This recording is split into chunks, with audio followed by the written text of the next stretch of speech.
Welcome students. இன்றைக்கி நான் 9th standard சயின்ஸில் பிளான்ட் ஃபிசியாலஜி அப்படிங்கிற லெசன் தான் பார்க்குறோம். இது 19th லெசன். இன்ட்ரோடக்ஷன் பார்க்கலாமா? Animals move in search of food, shelter and for reproduction. Animals move ஆகும் எதை தேடி அப்படின்னா ஃபுட்டை தேடி, தங்குறதுக்கு இடம் தேடி, அது மட்டும் இல்லாமல் ரீப்ரொடக்ஷனுக்காகவும் ஒவ்வொரு இடம் விட்டு இடம் போயிட்டே இருக்கும். Do plants show such moment? பிளான்ட்ஸில் இது மாதிரி மூமெண்ட்டு பார்த்துருக்கீங்களா? Have you observe the leaves of mimosa pudica touch me not plant? இந்த டச் மீ நாட் பிளான்ட் அப்படின்னா தொட்டார் சுணுங்கி அப்படிங்கிற செடி. அந்த செடியோட பொட்டானிக்கல் நேம் தான் மைமோசா பூடிகா. இது தொட்ட உடனே க்ளோசஸ் ஆன் டச்சிங், தொட்ட உடனே அந்த லீவ்ஸ்லாம் என்ன செய்யணும், க்ளோஸ் ஆகிக்கும். அடுத்து வேரஸ் ஹீலியாந்தஸ் ஆனுஸ் அப்படிங்கிற நேம் சன்ஃப்ளவரோட பொட்டானிக்கல் நேம் ஹீலியாந்தஸ் ஆனுஸ். அந்த பிளான்ட் என்ன செய்யும்னா follows the path of the sun from dawn to dusk. அந்த சூரியன் உதிக்கிறதுலேருந்து மறைகிற வரைக்கும் அது திசையிலே டேன் ஆகிட்டே இருக்கும். இது நீங்கள் பார்த்துருப்பீங்க. These moments are triggered by an external stimuli. இதெல்லாம் எக்ஸ்டர்னல் ஃபேக்டர்ஸால் அது தூண்டப்படுது. Unlike animals, plant do not move on their own from one place to another. Animals அங்கங்கே போகும், ஆனால் பிளான்ட்ஸ் அங்கங்கே போய் நீங்கள் பார்த்துருக்கவே மாட்டீங்க. But can move their body parts for getting sunlight, water and nutrients. ஆனால் பிளான்ட்டோட ஒரு சில பார்ட்ஸ் மட்டும் என்ன செய்யணும், வாட்டருக்காக, சன்லைட்டுக்காக, நியூட்ரியன்ஸுக்காக அந்த பிளான்ட்டோட பார்ட்ஸ் மட்டும் மூவ் ஆகும். They are sensitive to external factors like light, gravity, temperature etcetera. They are sensitive, அதாவது அது ரொம்ப சென்சிட்டிவானது தான். அதோட external factors like light, gravity, temperature etcetera. In this lesson we will study about various movement in plants, photosynthesis and transpiration. இந்த லெசனில் நம்ம பிளான்ட்ஸில் உள்ள various மூமெண்ட்டை பற்றி தான் பார்க்க போகிறோம். அது மட்டும் இல்லை, ஃபோட்டோசிந்தசிஸ் அண்ட் டிரான்ஸ்பிரேஷனையும் பற்றி பார்த்துக்கலாம். ஃபஸ்ட்டு டாபிக் பார்க்குறதுங்க ட்ரோஃபிசம் இன் பிளான்ட்ஸு. ட்ரோஃபிசம் இன் பிளான்ட்ஸ்னால் என்னென்னா, Trophism is the undirection movement of a whole or a part of a plant towards the direction of stimuli. அதாவது தூண்டுதலுக்கு ஏற்ற மாதிரி இந்த பிளான்ட்டோட பார்ட்டும் அது முழு பிளான்ட்டும் டைரெக்டாக திரும்பிச்சுன்னா அதுதான் ட்ரோஃபிசம். ட்ரோஃபிசம்னா என்னென்னா, ஒரு தூண்டலுக்கு ஏற்ற மாதிரி ஒரு பிளான்ட்டோ அல்லது பிளான்ட்டோட ஒரு பகுதியோ அது டேன் ஆச்சுன்னா அதை தான் ட்ரோஃபிசம்னு சொல்கிறோம். Types of tropism. ட்ரோஃபிசத்தை நேச்சர் ஆஃப் ஸ்டிமுலி வச்சு ஒரு சில வகையாக பிரிக்கிறாங்க டைப்ஸாக. என்னென்ன டைப்ஸ் கொடுத்துருக்காங்கன்னு பார்க்கலாமா? நம்ம புக்கில் ஒரு 5 டைப்ஸ் கொடுத்துருக்காங்க. First phototropism, second geotropism, third hydrotropism, fourth one thigmotropism, fifth one chemotropism. Photo அப்படின்னாலே லைட்டு. அப்போ லைட்டுக்கு ஏற்ற மாதிரி பிளான்ட் டேன் ஆச்சுன்னா அது ஃபோட்டோட்ராஃபிசம். எக்ஸாம்பிளுக்கு ஷூட் ஆஃப் தி பிளான்ட். பிளான்ட்டோட ஷூட் அப்படின்னா பிளான்ட்டோட அப்பர் பார்ட்ஸ், அதாவது கீழே உள்ள பார்ட்ஸ், பிலோ த சாயில் இல்லை நம்ம பார்க்கக்கூடிய பார்ட்ஸ் ரூட்டு. அப்போது த சாயிலில் நம்ம பிளான்ட்ஸில் பார்க்கக்கூடிய பகுதி தான் ஷூட்டு. அப்போது ஷூட் சிஸ்டம் என்ன செய்யணும்னா வெளிச்சத்துக்கு ஏற்ற மாதிரி போயிட்டே இருக்கும். அதுதான் ஃபோட்டோட்ராஃபிசத்துக்கு எக்ஸாம்பிள். ஜியோட்ராஃபிசம்னால moment of a plant in response to gravity. Gravitational ஃபோர்ஸ்க்கு ஏற்ற மாதிரி பிளான்ட் பார்ட்ஸ் எது போகும், ரூட்டு தான் போகும். அந்த ரூட்டை போகிறதுனால இதுதான் ஜியோட்ராஃபிசத்துக்கு எக்ஸாம்பிள். அடுத்து ஹைட்ரோட்ரோஃபிசம்னா என்னென்னா, ஹைட்ரோனா வாட்டர் எங்கே இருக்குதுன்னு பார்த்து அதுக்கேற்ற மாதிரி பிளான்ட்டோட பார்ட்டு மூவ் ஆகும். பிளான்ட்டோட எந்த பார்ட்டு வாட்டர் அப்சர்வ் பண்ணணும்னா ரூட்டு. அப்போ ரூட்டு தான் ஹைட்ரோட்ராஃபிசத்துக்கு எக்ஸாம்பிள். அடுத்தது திக்மோட்ராஃபிசம். திக்மோட்ராஃபிசம்னா என்னென்னா, டச் பண்ணுறதுனால பிளான்ட்டோட பார்ட் மூவ் ஆகும். அது திக்மோட்ராஃபிசம் சொல்கிறோம். அது கிளைம்பிங் வைன்ஸ் அப்படிம்பாங்க. அதாவது சில செடியில் பின்னி பின்னி பின்னி பின்னி மேலே மேலே படர்ந்து போகும். இது திக்மோட்ராஃபிசத்துக்கு எக்ஸாம்பிள். அடுத்தது ஹீமோட்ராஃபிசம்னா என்னென்னா, கெமிக்கல்ஸை தேடி அதுக்கேற்ற மாதிரி கெமிக்கல்ஸ் நிமித்தமாக ஒரு பிளான்ட்டில் ஒரு பகுதி மூவ் ஆச்சுன்னா அது ஹீமோட்ராஃபிசம். ஓகேவா? இப்போ ட்ரோஃபிசத்தில் 5 டைப்ஸ் பார்த்தோம். ஃபோட்டோட்ராஃபிசம், ஜியோட்ராஃபிசம், ஹைட்ரோட்ராஃபிசம், திக்மோட்ராஃபிசம், ஹீமோட்ராஃபிசம். Trophism is generally termed positive if growth is towards the signal and negative if it is away from the signal. அதாவது ஒரு சிக்னலை நோக்கி போச்சுன்னா அது வந்து பாசிட்டிவ்னு சொல்கிறோம். அந்த சிக்னலுக்கு ஆப்போசிட்டாக எதிராக போச்சுன்னா அது வந்து நெகட்டிவ்னு சொல்லுவோம். Shoot of you plant moves towards the light. இப்போ ஷூட் சிஸ்டத்தை பார்த்திங்கன்னா லைட்டுக்கு நேராக போயிட்டுருக்கோம். அப்போ வந்து இது என்ன சொல்லுவாங்கன்னா பாசிட்டிவ்லி ஃபோட்டோட்ராஃபிக் அப்படின்னு சொல்லுவாங்க. ஆனால் ரூட் என்ன செய்யணும், மூவ் அவே, அதுக்கு எதிராக போயிட்டுருக்கோம். லைட்டுக்கு நேராக போகாது, ஆப்போசிட்டாக போகும். அதனால் அது நெகட்டிவ்லி ஃபோட்டோட்ராஃபிக் சொல்லலாமா? Next, usually shoot system of a plant is positively phototropic. Positively ஃபோட்டோட்ராஃபிக்னு உங்களுக்கு நல்லா தெரியும், வெளிச்சத்துக்கு நேராக போகிறது. அடுத்து நெகட்டிவ்லி ஜியோட்ராஃபிக், ஆனால் பூமிக்கு நேராக கீழே நோக்கி வர்றது இல்லை, அதனால் ஜியோட்ராஃபிக்கு நெகட்டிவாக இருக்குது. ஆனால் ரூட் சிஸ்டம் பாருங்கள், நெகட்டிவ்லி ஃபோட்டோட்ராஃபிக், லைட்டுக்கு நேராக போகிறதில்ல, ஆனால் பூமிக்கு நேராக கிராவிட்டிக்கு நேராக போகிறதுனால பாசிட்டிவ்லி ஜியோட்ராஃபிக். ஓகேவா? அடுத்து பாருங்கள், ஒரு ஸ்பெஷல் கேரக்டர்ஸ் உங்களுக்கு கொடுத்துருக்குறாங்க. அர்டுயினோவில் ஹேலோஃபைட்ஸ் ப்ரொடியூஸ் நெகட்டிவ்லி ஜியோட்ராஃபிக் ரூட்ஸு. எல்லா ரூட்ஸுமே ஜியோட்ராஃபிக்கு நேராக போகும், அதை வந்து பாசிட்டிவ் ஜியோட்ராஃபிக் சொல்லுவோம். ஆனால் ஹேலோஃபைட்டிக் தாவரங்கள் பிளான்ட்ஸ் மட்டும் என்ன செய்யும்னா எல்லாம் பூமிக்கு நேராக கீழே போகும்போது இது ஆப்போசிட்டாக மேலே வந்திருக்கும். இந்த படத்தில் பார்த்திங்கன்னா தெரியும், அது ஆப்போசிட்டில் நிற்கும். அது வந்து என்னென்னா நெகட்டிவ்லி ஜியோட்ராஃபிக். இதுக்கு எக்ஸாம்பிள் என்ன போட்டிருக்காங்க பாருங்கள், ரைசோபோரா. இதை தமிழில் சுவாச வேர்கள்னு கூட சொல்லுவாங்க. These roots turn 180 degree upright for respiration. இந்த பிளான்ட்ஸ் வந்து நம்ம தமிழ்நாட்டில் பிச்சாவரம் அப்படிங்கிற இடத்துல, கடலூர் மாவட்டத்தில் டூரிஸ்ட் பிளேஸ் அந்த இடத்துல இருக்குது. அங்கே நீங்கள் இந்த பிளான்ட்டை பார்த்துருக்கலாம். அது என்ன செய்யணும், இது ஆப்போசிட்டாக சன்லைட்டுக்கு நேராக வந்து தண்ணிக்கு மேலே நிற்கும். அதில் நிறைய ஹோல்ஸ்லாம் இருக்கும். அது கேஸ் ஏர் அது மூலமாக எடுத்துக்கிறதுக்காக அப்படி ஒரு மாற்றத்தை பெற்றிருக்கிறது. அடுத்ததாக நாஸ்டிக் மூமெண்ட். நாஸ்டிக் மூமெண்ட் அப்படின்னா தமிழில் என்ன சொல்லுவாங்க அப்படின்னா திசை சாரா தூண்டல் விளைவுன்னு சொல்லுவாங்க. அதாவது ஒரு டைரெக்ஷனில் போகாமல் அதுக்கு ஆப்போசிட்டாக போகிறது தான். Nastic moments are non directional response of a plant or a part of a plant to stimulus. ஒரு தூண்டலுக்கு நேராக ஸ்டிமுலஸ்க்கு நேராக போகாமல் அதுக்கு ஆப்போசிட்டாக போகிறது. Based on the nature of stimuli, nastic movement are classified as follows.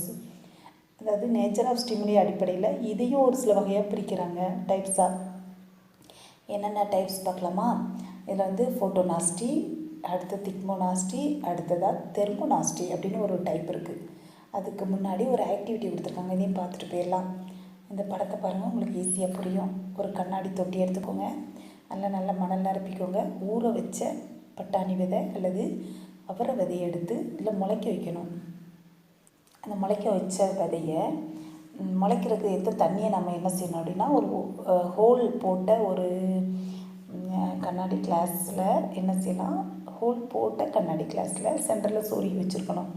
அதில் நிறைய ஹோல் இருக்கும், அந்த ஹோல் வழியாக தண்ணி போகிற மாதிரி செட் பண்ணியிருக்கணும். இப்போது விதை வந்து முளைக்க ஆரம்பிச்சிடும். ஒரு 6-7 நாளில் விதை வந்து முளைச்சி வளர ஆரம்பிக்கிறோம். அப்போ என்ன செய்யணும்னா அந்த ரூட்டு பார்த்திங்கன்னா எங்கே தண்ணி வருதோ அதுக்கு நேராக டேன் ஆகி போகும். இதுதான் இந்த ஆக்டிவிட்டி. அடுத்தது செகண்ட் இன்னொரு ஆக்டிவிட்டி கொடுத்துருக்காங்க, அதையும் பார்த்துடலாம். அதை ஊற வச்ச ஒரு பட்டாணி விதையை ஓவர் நைட் ஃபுல்லாக தண்ணியில் ஊற வச்சுருக்கணும். அதை முளைக்கிறதுக்கு வைக்கணும் ஒரு அட்டைப்பெட்டியில் வச்சு.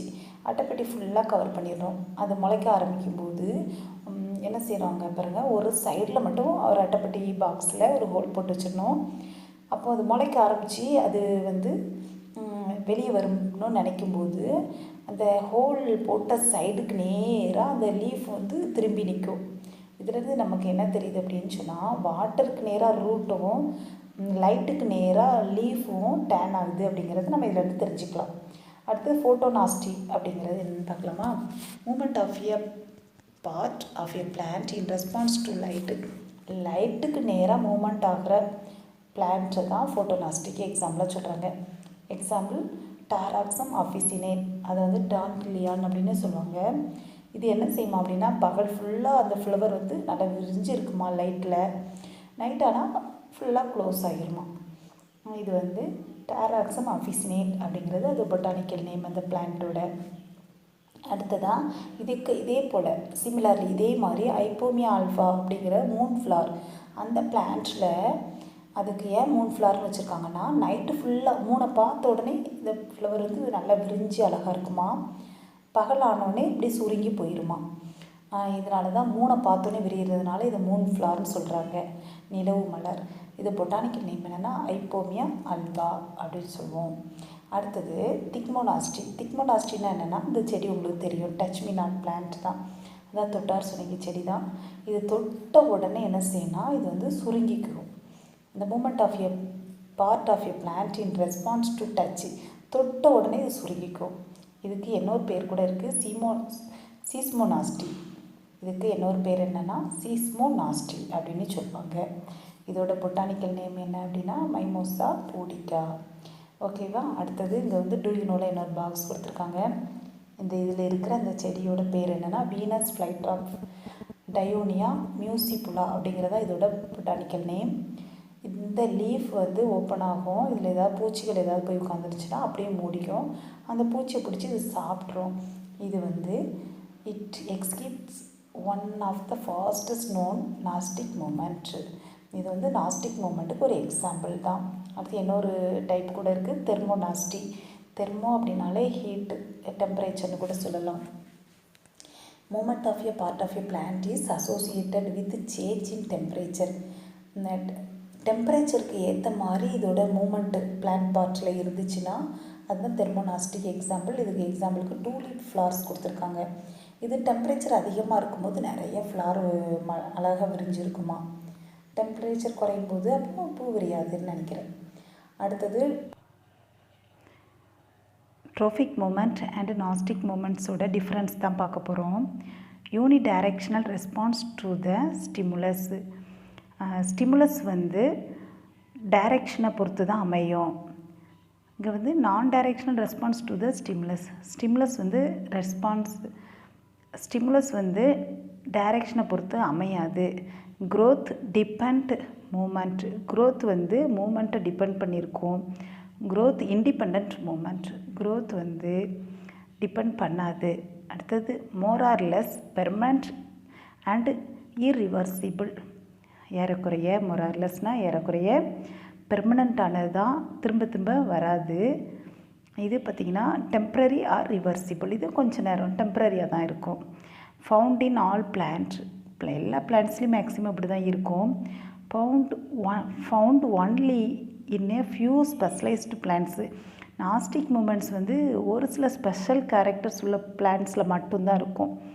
ட்ரோஃபிக் மூமெண்ட்டில் பார்த்திங்கன்னா ஸ்லோ ஆக்ஷன். இது வந்து ஸ்லோவாக நடக்கக்கூடிய ஆக்ஷன் தான். நாஸ்டிக் மூமெண்ட் வந்து இம்மீடியட் ஆக்ஷன், உடனடியாக நடக்கக்கூடிய ஆக்ஷன். அடுத்ததான் நம்ம பார்க்க போகிற டாபிக் வந்து ஃபோட்டோசிந்தசிஸ். Photo means light. ஃபோட்டோனா லைட் அப்படின்னு மீனிங் உண்டு. Synthesis means to build. Synthesis அப்படின்னா உருவாக்குறது. Thus photosynthesis literally means building up with the help of light. இப்போ ஃபோட்டோசிந்தசிஸ் 2 வேர்டு சேர்ந்து எப்படி வரும்னா, லைட்டோட ஹெல்ப்னால ஏதோ ஒன்று உருவாகுது, அதுதான் meaning. During this process light energy is converted into chemical energy. Photosynthesis அப்படிங்கிற ப்ராசஸில் லைட் எனர்ஜி வந்து கெமிக்கல் எனர்ஜியாக மாறி இருக்கும். Green plants R autotrophic. Autotrophic அப்படின்னா தன்னோட உணவு, அதாவது தன்னோட தேவையான ஓன் ஃபுட்டை தானாகவே உற்பத்தி பண்ணக்கூடிய பிளான்ட்டுக்கு பேர் தான் ஆட்டோட்ரோஃபிக்னு சொல்லுவாங்க. எல்லா க்ரீன் பிளான்ட்ஸும் மேக்ஸிமம் க்ரீன் பிளான்ட்டாக இருக்கிறவங்க எல்லாருமே ஆட்டோட்ரோஃபிக் தான். In their mode of nutrition because they prepare their food material through a process called photosynthesis. அதுக்கு தேவையான ஃபுட்டை ஃபோட்டோசிந்தசிஸ் மூலமாக தான் அது உருவாக்கிக்குது. The overall equation of photosynthesis can be given as below. ஓவராலாக ஃபோட்டோசிந்தசிஸில் நடக்கக்கூடிய ஈக்குவேஷன் இது தான். Carbon dioxide plus water gives glucose plus water plus oxygen. Carbon டை ஆக்சைடும் வாட்டரும் சேர்ந்து சன்லைட்டோட ஹெல்ப்பில் குளோரோஃபில்லில் உருவாகக்கூடியதான் குளுக்கோஸ். வாட்டர் கொஞ்சம் எவாப்ரேட் ஆகும், ஆக்சிஜன் ரிலீஸ் ஆகும். அடுத்ததான் ஃபோட்டோசிந்தசிஸில் the end product of photosynthesis is glucose. ஃபோட்டோசிந்தசிஸில் கடைசியாக கிடைக்கக்கூடிய ப்ராடக்ட் என்ன அப்படின்னா, எண்டு ப்ராடக்ட் வந்து குளுக்கோஸ் தான். Which will be converted into starch. நிறைய குளுக்கோஸ் சேர்ந்து ஸ்டார்ச்சாக மாதிரி ஸ்டோர் பண்ணி வச்சுருக்கோம். And stored in the plant body. பிளான்ட்டோட பாடியில் ஸ்டார்ச்சாக ஸ்டோர் பண்ணியிருக்கோம். Plants take in carbon dioxide for photosynthesis. Plants வந்து கார்பன் டை ஆக்சைடை ஃபோட்டோசிந்தசிஸ் டைமில் எடுத்துக்கும். But for it's living plant also need oxygen to carry on cellular respiration. ஆனால் செல்லுலார் ரெஸ்பிரேஷன் நடக்கும்போது நம்மளை மாதிரி தான் அதுவும் என்ன செய்யணும், ஆக்சிஜன் எடுத்துக்கும்.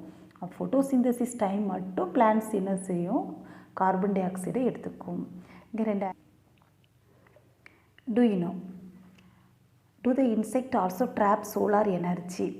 ஒரு இன்செக்ட் அது ட்ராப் பண்ணுது, சோலார் எனர்ஜியை ட்ராப் பண்ணும், சோலார் எனர்ஜியை ஈர்க்கும். அதை பற்றி டெல் அவிவ் யூனிவர்சிட்டி சயின்டிஸ்ட் வந்து கண்டுபிடிச்சிருக்காங்க.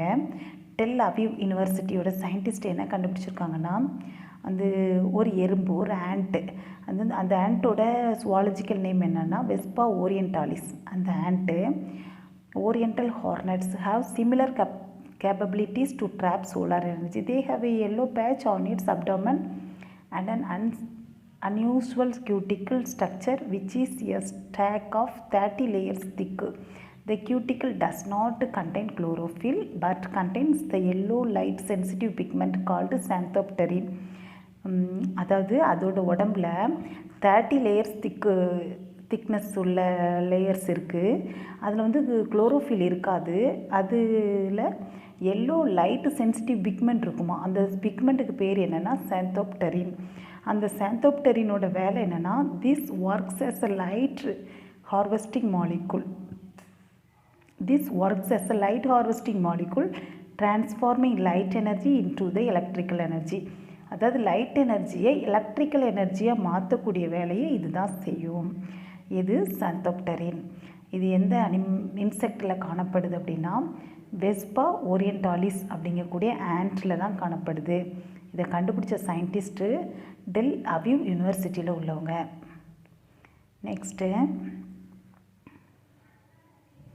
நெக்ஸ்ட்டு வந்து ரெக்யர்மெண்ட்ஸ் ஃபார் ஃபோட்டோசிந்தசிஸ். ஃபோட்டோசிந்தசிஸ்க்கு என்னென்ன தேவை அப்படின்னு கொடுக்குறதுக்கு முன்னாடி ரெண்டு ஆக்டிவிட்டி கொடுத்துருக்காங்க. அந்த ஆக்டிவிட்டியில் அந்த ஆக்டிவிட்டியில் என்ன இருக்குன்னு பார்க்கலாமா. சன்லைட்லேயே வைக்கப்பட்ட கோலியஸ் அப்படிங்கிற ஒரு இலையை எடுத்துகிட்டு வந்து 24 hours வந்து என்ன செய்யணுமா, நல்ல டார்க்கான இருட்டான ரூமில் வச்சிடணுமா. இருட்டான ரூமில் வச்சுட்டு அதில் வந்து குளோரோஃபில் இருக்கா அப்படின்னு நம்ம செக் பண்ணணுமா. அதுக்கு வந்து பாயிலிங் வாட்டரில் போடணும், அடுத்து ஆல்கஹாலில் போடணும். அதுக்கு அயோடின் சொல்யூஷனால் டெஸ்ட் பண்ணி பார்த்தோன்னா, இந்த லீஃபில் நீங்கள் பார்த்தீங்கன்னா தெரியும், லைட்டாக ப்ளூ கலர் தெரியுது பார்த்தீங்களா. இந்த ப்ளூ கலர் இருந்துச்சு அப்படின்னா ஸ்டார்ச் இருக்குது அப்படின்னு அர்த்தம். ஸ்டார்ச் இல்லாத பகுதி ப்ளூ கலரில் இருக்காது. இந்த ஆக்டிவிட்டி பார்க்கலாம். இந்த ஆக்டிவிட்டியில் ஒரு தொட்டி செடி எடுத்துக்கிறாங்க. அந்த தொட்டி செடியை எடுத்து 2 நாள் ஃபுல்லாக என்ன செய்யணும்னா, 2 நாளைக்கு இருட்டாக இருக்கிற ரூமில் வச்சிடுறாங்க. அதுக்கு பிறகு அதை எடுத்துகிட்டு வந்து அதை சன்லைட்டில் வைக்கிறதுக்கு முன்னாடி ஒரே ஒரு இடத்துல மட்டும் பிளாக் கலரில் உள்ள பேப்பரால் கவர் பண்ணிடுறாங்க. ஃப்ரண்ட் அண்ட் பேக் 2 சைடுமே கவர் பண்ணி இந்த படத்தில் காமிச்சிருக்க மாதிரி பின் போட்டுடுறாங்க. அதுக்கு பிறகு அந்த செடியை சன்லைட்டில் வச்சு திரும்ப அது வந்து சன்லைட் அப்சர்வ் பண்ணியிருக்கா அந்த இடம் அப்படிங்கிறத செக் பண்ணுறதுக்காக அந்த லீஃபை மட்டும் அதுலேருந்து பறித்து அதை என்ன செய்கிறாங்கன்னா அயோடின் டெஸ்ட்லாம் பண்ணுறாங்க. ஃபஸ்ட்டு பாயிலிங் வாட்டரில் போடுறாங்க, ரெண்டாவது ஆல்கஹாலில் போடுறாங்க, 3வது வந்து அயோடின் சொல்யூஷன் ஊற்றி அதில் ஸ்டார்ச் இருக்கா அப்படின்னு செக் பண்ணுறாங்க. அப்படி செக் பண்ணும்போது எந்த இடத்த கவர் பண்ணியிருந்தாங்களோ அந்த இடம் மட்டும் எப்படி இருக்கும்னா ப்ளூ கலரில் இருக்கும். ஓகேவா. இதுலேருந்து நமக்கு என்ன தெரியுது அப்படின்னா, அப்போ ஃபோட்டோசிந்தசிஸ்க்கு சன்லைட்டு ரொம்ப அவசியம் அப்படிங்கிறத கண்டுபிடிக்கிறாங்க. சன்லைட் மட்டும் இல்லை, ஃபோட்டோசிந்தசிஸ் நடக்க என்னென்ன தேவை பாருங்கள். Chlorophyll, water, carbon di oxide, sunlight, இது 4மே நெசசரியாக தேவை. இது 4ம் தேவை. குளோரோஃபில் அப்படிங்கிறது க்ரீன் கலர் பிக்மெண்ட் லீவ்ஸில் இருக்கக்கூடியது. வாட்டர் பிளான்ட்ஸ் ரூட் மூலமாக அப்சர்வ் பண்ணுறது. கார்பன் டை ஆக்சைடு வந்து ஏரில் இருக்குது. சன்லைட் வந்து சன்லேருந்து டைரெக்டாக கிடைக்குது. இது எல்லாமே ஃபோட்டோசிந்தசிஸ்க்கு தேவை. அடுத்ததாக டிரான்ஸ்பிரேஷன் பார்க்குறோம். டிரான்ஸ்பிரேஷன்னா என்ன? The loss of water in the form of water vapor from the aerial parts of the plant body is called as transpiration. அதாவது வாட்டர் வந்து லாஸ் ஆகும். எப்படி லாஸ் ஆகும்னா, வாட்டர் வேப்பராக போயிட்டுருக்கோம் பிளான்ட்டோட மேல் பகுதியில்.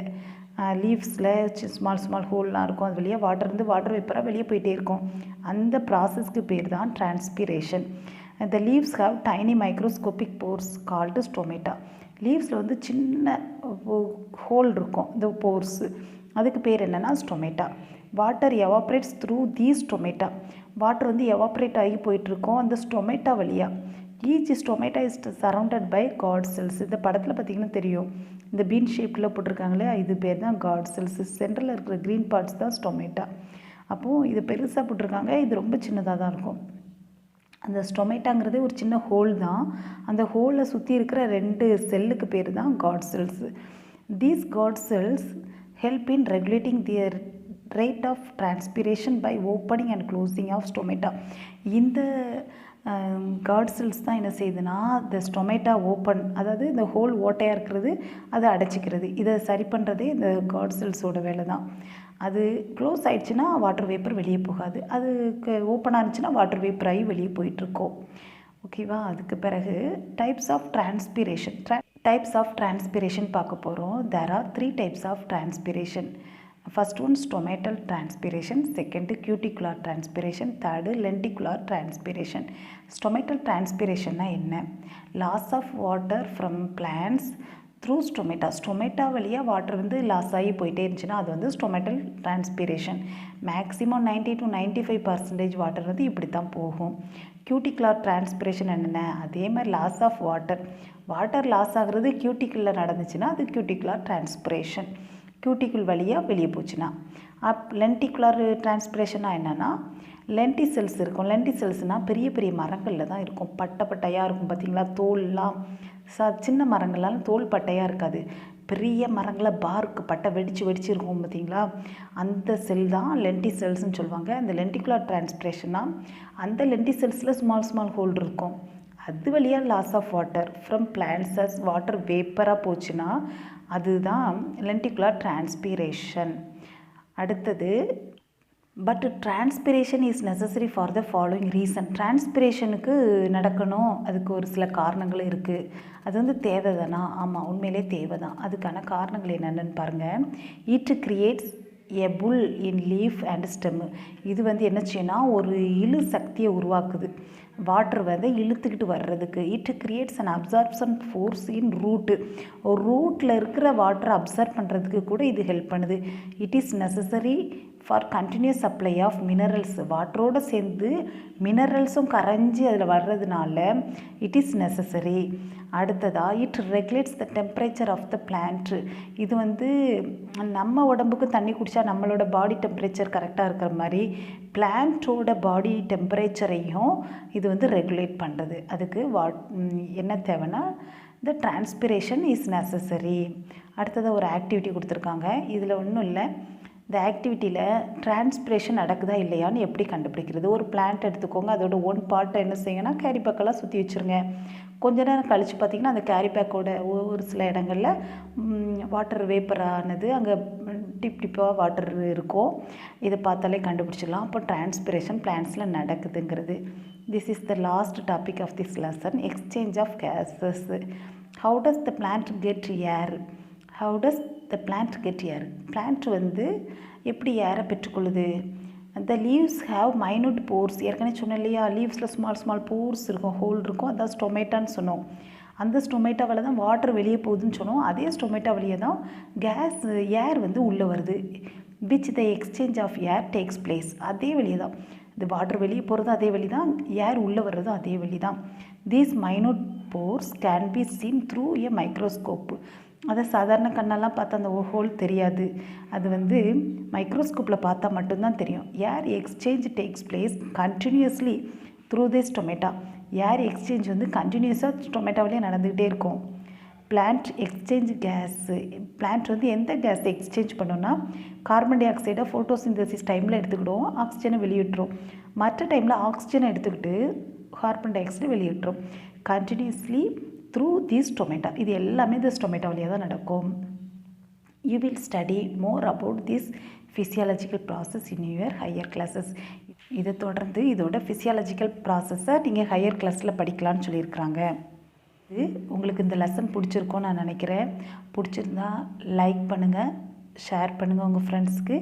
லவ்லி எஜுகேஷனை சப்ஸ்கிரைப் பண்ணுங்கள். தேங்க்ஸ் ஃபார் வாட்சிங்.